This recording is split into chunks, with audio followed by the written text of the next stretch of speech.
Bom dia, estamos de volta aqui com o Jornal da Manhã, com o nosso segundo bloco de informações sobre Maceió, Alagoas, o nosso país. E a gente vai estar entrevistando no dia de hoje o engenheiro agrônomo, ambientalista e diretor do Instituto Terra Viva, Ricardo Carvalho. Ricardo Ramalho, seja muito bem-vindo aqui ao Jornal da Manhã no dia de hoje. Obrigado, é um prazer muito grande poder conversar com vocês e, sobretudo, conscientizar a população dos perigos, dos graves perigos, né, que incidem com o uso abusivo de agrotóxicos, né. Todos os dias, literalmente, todos os dias encontramos notícias, comentários, manchetes dos acidentes, dos desastres ambientais provocados pelo uso desses venenos.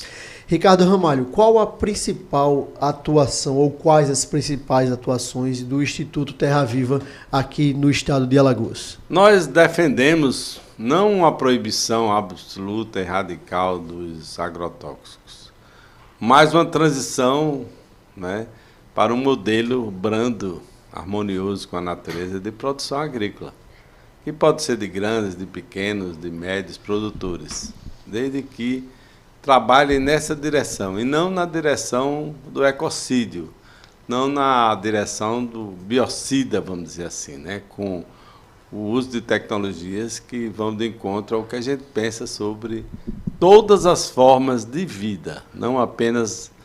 Nós somos, às vezes, muito antropocêntricos, muito egoístas, de pensar apenas na forma de vida das pessoas humanas, vamos dizer assim. Mas a nossa luta é para que a gente respeite todas as formas de vida.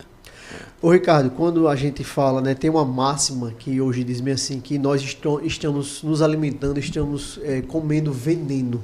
Na prática, você como ambientalista, como agrônomo, como entendedor, isso é verdade? É muita especulação? É algo exagerado? Como é que você vê essa questão hoje? O monitoramento desses resíduos ainda é muito falho no país, né? Em países com a vigilância sanitária mais efetiva, mais, vamos dizer assim, com mais equipamentos, com mais aparato laboratorial, isso é possível. Eu não arriscaria dizer que todos nós estamos sendo absolutamente envenenados. Tem indícios disso, né?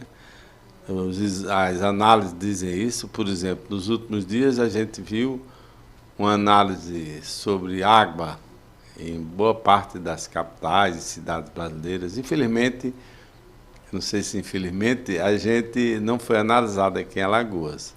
Mas em todas essas análises demonstram que a presença de 27 agrotóxicos, resíduos desses agrotóxicos na água que a gente bebe, que nós todos bebemos. Então, há realmente, eu diria que um envenenamento crônico, não é? Porque, infelizmente, a gente é muito levado por manchetes assim, morreram tantas pessoas intoxicadas, tantas crianças, e eu entendo que há um mal maior do que isso. Claro, ninguém quer a morte de ninguém. Que é essa acumulação do veneno no organismo que você nem sabe, né? E dentro de algum tempo, né, de alguns anos, você desenvolve uma série de doenças, e uma delas a mais notória é o câncer, né? E outras doenças que eu chamaria de doenças modernas, que ninguém nem se lembrava disso, né? A depressão, as alergias, né? O autismo. O autismo hoje é uma coisa alarmante, né? E há indícios, assim, há muitas pesquisas associando o autismo à questão do uso de agrotóxicos, dos resíduos abusivos desses venenos, né? A nossa proposta, repito, não é dizer assim, a partir de amanhã, a partir de hoje, ninguém usa mais nenhum agrotóxico. Não é isso, é um processo de transição, que geralmente dura anos, 2, 3 anos, em que a gente reequilibre a natureza, o processo produtivo de agricultura, com a natureza. Então é essa a proposta.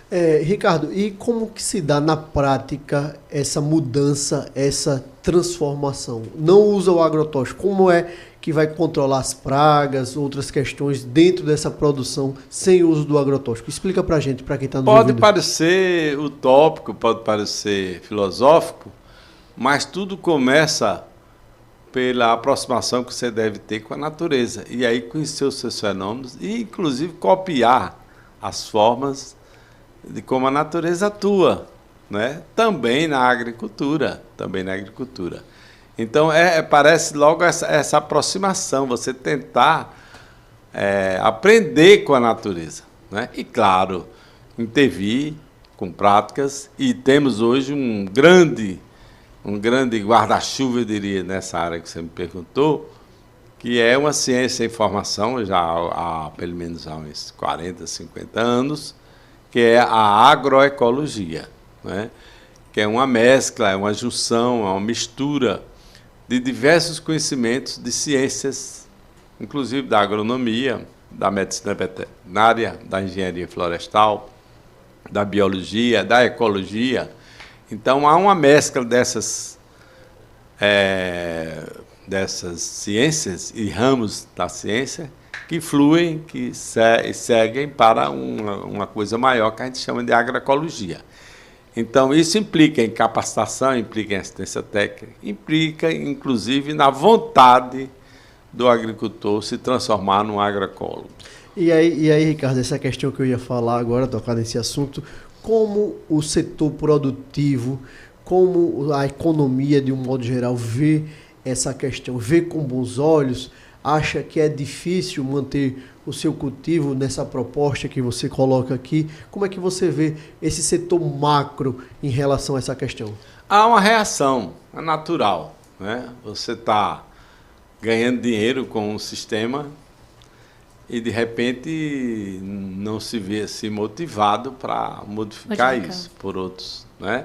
Outros assuntos. Mas nós temos exemplos muitos no mundo todo. E, para não ir muito longe, aqui mesmo em Alagoas, nós temos bons exemplos de produtores, grandes produtores, né? Não vou dizer o nome aqui para não fazer propaganda, mas grandes produtos aqui de Alagoas. Mas se é um bom exemplo, Ricardo, pode falar. Fica à vontade aqui no Jornal da Manhã. Fica à vontade, pode falar. O leite, por exemplo, leite Timbaúba e os produtos lácteos, laticínios Timbaúba, é aqui de Cacimbinhas, né? É um médio produtor de leite que aderiu ao sistema agroecológico e produz. E está aí no mercado e funciona. E é bom, Ricardo, a gente trazer esses cases de sucesso e você citar nomes aqui publicamente, porque muita gente fica dizendo assim, isso é utopia, isso não funciona, essa questão da agroecologia é conversa fiada, e aí você está trazendo exemplos práticos. Inclusive, que falta vontade. Nós temos, é claro que Alagoas é um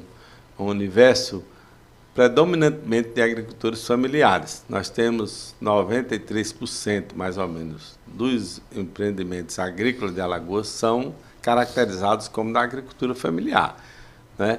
E nesse segmento aí nós temos mais diversos, centenas de processos de agricultores familiares que, através de uma questão que a gente chama de autocertificação, ou seja, você vai fiscalizando o próprio grupo e vai chegando no processo orgânico de produção orgânica de alimentos, aqui em Alagoas. Eu iria demonstraria aqui dezenas, centenas de situações dessa natureza. Recentemente, uma grande associação chamada Caraibeiras, lá de Delmiro Gouveia, daquela região do Alto Sertão, ela foi, vamos dizer assim, ela foi caracterizada como uma associação de produção orgânica. Lá tem 30 e tantos agricultores pequenos, agricultores e agricultoras, e é bom que a gente realce que a mulher agricultora do campo, ela é muito mais sensível, parece que ela tem mais apego, né, às questões da alimentação dos seus filhos. Os cuidados, né? Os cuidados, né? Fugindo um pouco do patriarcalismo. E essas associações, geralmente, predominantemente de mulheres, elas embarcam nessa transição, aqui em Alagoas.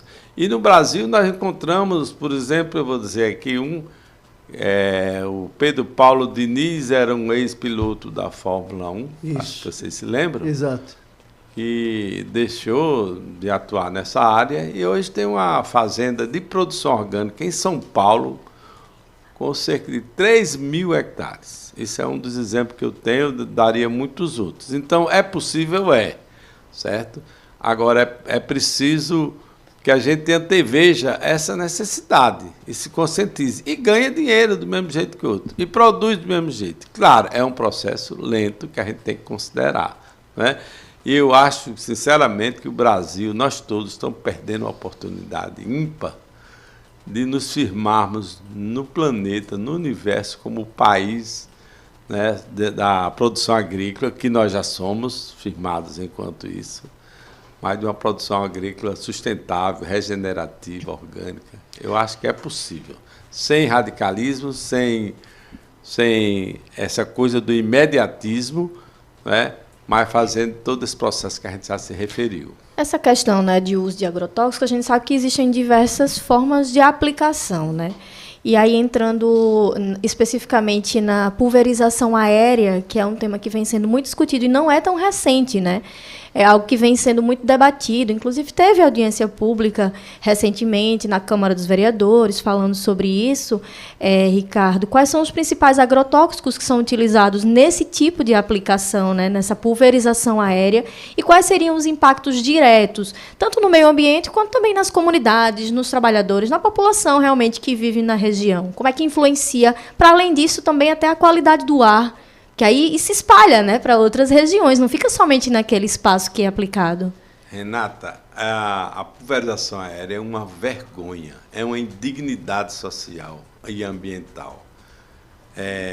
Se daqui a 20 anos, 30 anos, as novas gerações vão ter vergonha da nossa geração de ter permitido um absurdo que é a pulverização de venenos nas nossas cabeças, nas nossas casas. É literalmente isso, né? Você jogar veneno na cabeça das pessoas. Literalmente. Né? Nos nossos rios, na água que bebemos, porque a água é um veículo natural desses venenos, né? É uma estupidez humana a pulverização aérea. Nesse ponto, aí a gente tem que ser radical, tem que ser proibido, né? Desde 2009 é proibida a pulverização aérea na Europa, na Comunidade Europeia. 2009. No Ceará... Ou seja, já está muito avançada essa discussão. No Ceará são 4 anos da proibição. Não houve nenhum impacto na produção do Ceará. 4 anos que o Ceará deu esse exemplo ao país, né? Foi o primeiro estado, inclusive, vocês se lembram na história, que libertou os escravos. Pois o Ceará agora é o primeiro estado do Brasil que libertou, não é, da questão da pulverização aérea. Então é um absurdo. E aí a nossa luta é isso mesmo, é proibir. Porque você até pode dizer, mas ninguém vê avião aqui pulverizando, por exemplo, em Maceió. É lei de engano, né? Maceió é o segundo maior município de Alagoas, Maceió, né? E não só tem cidade não em Alagoas, nem em Maceió não. Maceió tem uma área rural grande, cerca de 45% do território de Maceió é rural. Que está sendo pulverizado. É rural. Só para vocês terem ideia, um dado interessante, Maceió tem 508 quilômetros quadrados. Maceió, me refiro ao município.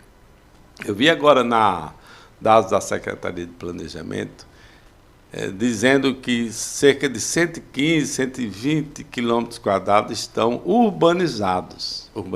Claro, você tem um percentual aí entre 115 a 508 de áreas periurbanizadas, etc, etc. Mas, sem dúvida, a área rural, genuinamente rural, será por volta de 40% do município. E onde isso aí está ocorrendo a pulverização aérea.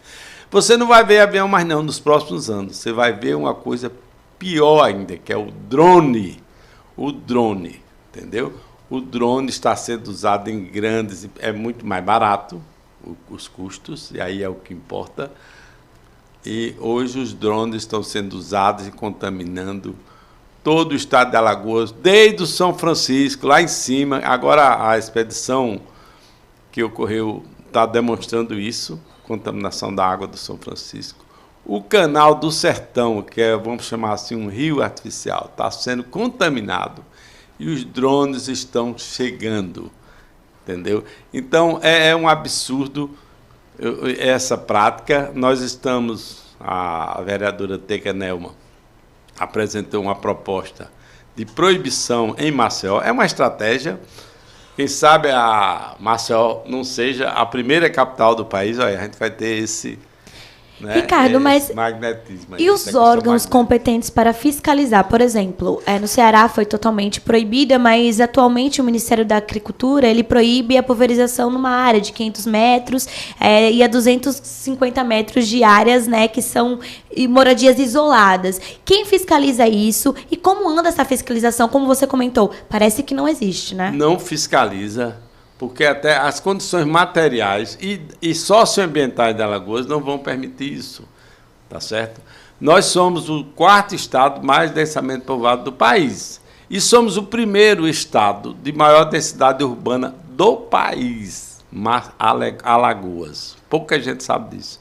Só para vocês terem ideia, o estado menos densamente povoado, do ponto de vista da demografia urbana, é Tocantins. Nós somos 23 vezes mais densamente povoado do que Tocantins. Você imagine como é que vai se fiscalizar que a deriva, que o veneno não chegue a 500 metros da sua casa. Pegue um carro, eu já fiz esse exercício, essa experiência, eu chego e me arrepio quando eu falo isso. Pegue um carro, saia de Maceió até a fronteira de Alagoas, Água Branca, Mata Grande. E você não vai encontrar um só trecho que não existe habitações, pelo menos com 10, 15, no máximo 20 quilômetros. Então não é aplicável essa lei? Não é aplicável. O Estado como um todo, eu me refiro aos 3 entes, né, o federal, o estadual, não tem menor estrutura disso. Não tem. Os acidentes ocorrem... Mas que está registrado isso, já se registraram alguns acidentes aqui. A própria estrutura social tem dificuldade de registrar isso, porque o avião passa lá por cima, entendeu? Ele pulveriza, e aí? Você vai ter uma máquina fotográfica para pegar o prefixo do avião e saber que ele está pulverizando, e qual é o veneno? Não, eu estou pulverizando água, não estou pulverizando o veneno. Quer dizer, a estrutura social e de Estado como um todo não tem essa capacidade. Infelizmente, se tivesse, ótimo. Então não há possibilidade de nem pelo menos redução de danos. Não tem muito como fazer esse controle. É seria contar com a consciência ou erradicar, né? Que no caso a solicitação do Terra Mesmo Viva. Que seja proibido, não existe a consciência, né? Então não existe. É contar com isso? É por isso que a gente radicaliza nesse ponto de proibição. Tem mais 16 cidades do país, inclusive uma agora, São Carlos, em São Paulo, que é famosa por ser um centro universitário de ciência. Proibiu a pulverização aérea, são 16 cidades, né? E aqui a gente está nessa luta, nessa batalha para proibir Maceió. E quem também, paralelamente, trabalhar uma lei estadual de iniciativa popular que a gente está fazendo, de sair coletando assinatura de cidadãos e cidadãs, é muito difícil. São 32 mil assinaturas para você apresentar na Assembleia Legislativa. É muito burocrático, difícil, né? E quem sabe a gente faz em Alagoas, pode ser feito também. Os municípios têm essa prerrogativa, quem sabe Arapiraca possa fazer, Delmiro Gouveia, os grandes municípios, ou todos, né?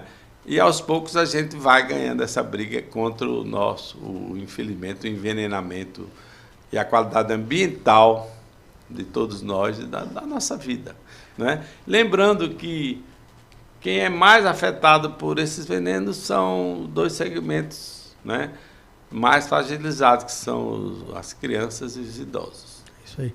Quero agradecer demais, Ricardo Ramalho, a sua presença aqui no Jornal da Manhã, uma conversa, um bate-papo tão esclarecedor que traz luz para um debate que interfere na vida de todo cidadão. Ou seja, você que está me ouvindo aí, você está sendo vítima de todo esse processo que acontece mundo afora e aqui no estado de Alagoas não é diferente. Não Ricardo, dá para ficar alheio a esse assunto, né, João? É verdade. Ricardo, quero deixar aqui um espaço para suas considerações finais. Eu queria aproveitar esse importantíssimo espaço aqui para conclamar, para chamar, para pedir à população, sobretudo de Maceió, que converse, que pressione os vereadores para aprovarem essa proposta que está em tramitação. E, sobretudo, solicitar-se empenhoradamente à Câmara Diretiva da Câmara Municipal, desculpe, a Mesa diretora. Mesa Diretora,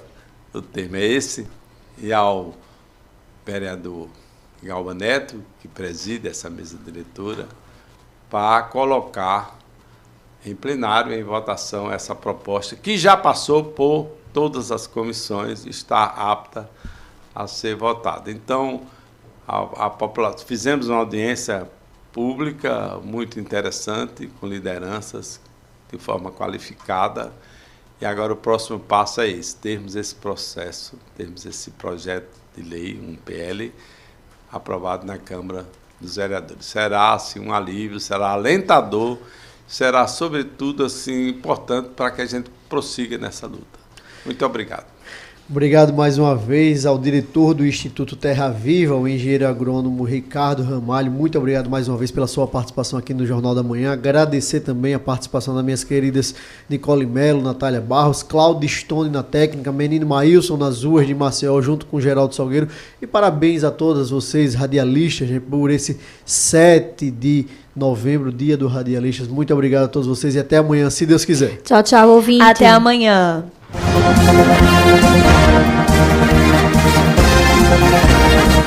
Você ouviu Jornal da Manhã, edição Maceió.